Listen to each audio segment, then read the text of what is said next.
I am really excited to tell you that the next 10 days I am going to share with you 10 brand new videos or audios, depends on whether you are watching this on YouTube or listening to this on the podcast.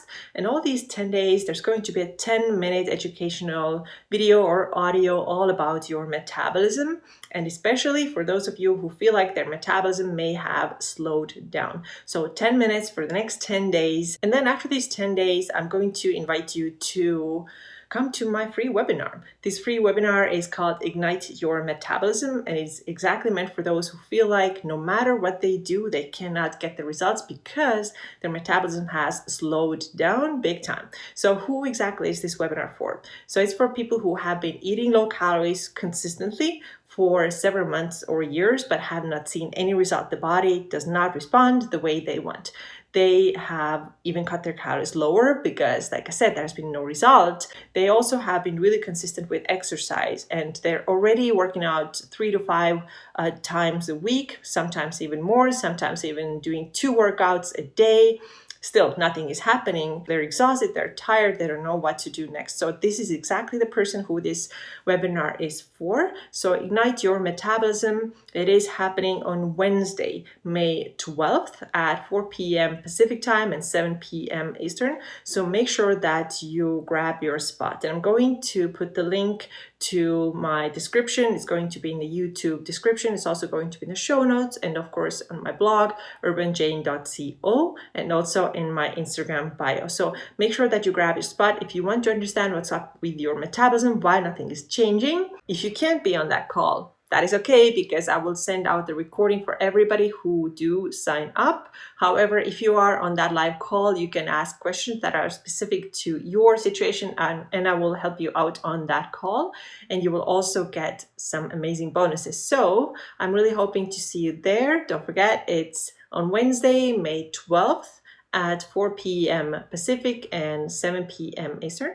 I'll see you there. Hey everybody, welcome back to the next episode of the Balanced Vibes podcast. And today we are talking about stress and cortisol. So this is sort of what we finished the last episode with.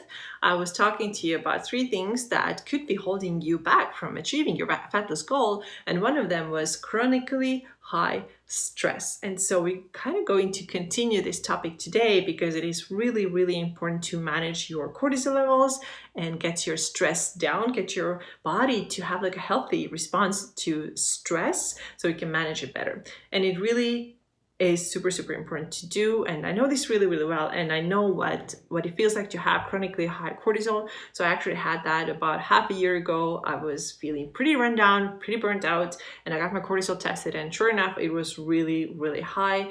And I did a Dutch test, and we do have somebody coming on really soon to talk about Dutch test and what that can show you. But I wanted to offer today 10 things that you can do to start managing your cortisol better, and I can promise you they do work. So you may feel like, oh, I don't know if this is really the case. I mean, I'm getting my macros right, I'm getting my workouts right, so is there another thing that I have to take care of? And yes, there is. So these things really work, and I'm telling you, I am practicing most of them myself all the time too, because I tend to be a person with a pretty sensitive nervous system, I gotta say that. And maybe you're like that too. Maybe if you are a little bit more like introverted and highly sensitive, then all kinds of things, all kinds of stressors affect you more than affect other people. So especially for those types of people, it's very important to take care of their stress levels. So here we go. I have 10 tips for you today that help you to reduce your cortisol. And the first thing is pause for a second. Okay, super hard to do. Just literally like pause for a second. Whatever you're doing, just like stop and take in what's going on around you and just try to observe, and not always do stuff, not always like put together the next to-do list or think, did I get this done? Did I get that done? What is the next thing that needs to be done? Did I take care of everybody else around me? Really pause, like think, what is the thing that I need? And maybe just take 5 minutes in the middle of the day and just do nothing and see what that feels like. I know a lot of people will say that I'm never going to do that because it's just so hard. Well, that's exactly why you have to do this. It is hard. If it's extra hard, then this is exactly what you need. So I really encourage you take a break, pause, understand that you don't have to do stuff all of the time to be successful in life. You really don't. So this is my first tip for you. The second one is workouts. Okay, you may really have to modify your workouts. It depends what you're doing right now, but if you're doing something really, really intense, and if you're already feeling kind of run down and tired, then you really need to modify your workouts. And this is what I tell to my clients too. You know, sometimes they are very perfectionist. They're like, okay, I need to do these 4 or 5 workouts, whatever we agreed on. I have to do them every single day. Although right now I have this, book launch and the podcast and then clients, but I also have to get my workouts 100% done. And I'm telling them that no, you actually don't. We're going to take your workouts from 5 to 3. Or we're going to take your workouts from 4 to 2 this week. So just today, actually, I told one of my clients she's doing usually 4 workouts, which is already less than what she did before. Highly stressful work. I told her, okay, next week, we're going to do 3 strength workouts and 2 really, really restorative workouts, which are going to be either yoga or stretching or some kind of, mobility work, foam rolling, something like that. And we need to do this because if we are already tired, if already our cortisol is running super, super high, then pushing more workouts, and especially intense stuff, is not going to make anything better. And don't worry, it's not going to last forever. As soon as you're able to reduce the stress, the temporary stress in other areas of your life, okay, you got those podcasts done, you got those clients taken care of, then you are in a better place. Now you can bring back those workouts again and do them again. But for a period of time, it may be a good idea to let go of too many things, too many workouts. All right, the third thing, oh my God, you're gonna love it. I love it. To try breathwork. Give it a try. I've talked about it a lot. The method that I use most of the time is the Wim Hof. So you can look it up. Wim Hof method, super, super simple to do. I am on day 84 today. I've done almost straight 84 days, and this has changed my stress response in a major, major way. I feel so much calmer. My sleep is so much better. I just feel happier. Just yesterday after breathwork, I was like, oh my goodness, this feels like a different world right now. And it doesn't feel the same every single time. You're not like euphoric every single time, but some of the times you're like, oh my goodness, like I feel so much better. And I've had so many of my clients do the same thing as well. Just today, one of them messaged me and said, oh my goodness, this really is life-changing. I'm so happy. The other one said that, okay, I did it every single night last week and I missed one day and I paid for it because I didn't sleep well. So it really helps to calm down your overactive nervous system. Very, very helpful for that. So make sure you look it up on YouTube, Wim Hof. You can also find it under bubble breathing. So it's great. It works. Then the next thing that is really good for reducing your cortisol response is physical touch. And we want to feel close to other people, or it can also be your pets. Find some time to cuddle with your partner, with your kids, with your pets. It really brings down the cortisol levels. It's really good for health. So definitely do that. Ask for help, not from random people maybe, but from people who you live with. Have some cuddle time. Super fun, and really helps to reduce your stress level. Next thing I am a big fan of, nature walks. Nature walks are just something that I cannot be without. I just feel there's something missing. I literally never have a day in my life when I don't get outside and walk. Even if it's like rain or storm, I make it a point to get outside. And this is something that I picked up from a very young age, honestly. I grew up in a very, very small town. We didn't even have a car, so we literally walked everywhere. And my mom always made it a point to get us outside, even if it was just like go to the store and buy something that you didn't need. You still go out and you do the thing because it's just good to get outside. And to this day, like nature walks are really, really helpful, especially again, coming back to if you are a type of person who is a bit more sensitive to all kinds of stressors, all kinds of like stimulus, then nature walks are incredibly calming. Next thing is earthing or grounding. What does that mean? It means touching the ground outside, the grass, the soil, also swimming in natural waters count, and it's amazing. And I like to take my shoes off, and really I have this nice trail here in Phoenix, Arizona. It starts right behind our house. It goes to the trails in mountains, but the first part of the trail, you can walk barefoot actually. And this is what I've been doing. I just take off my flip-flops and I walk.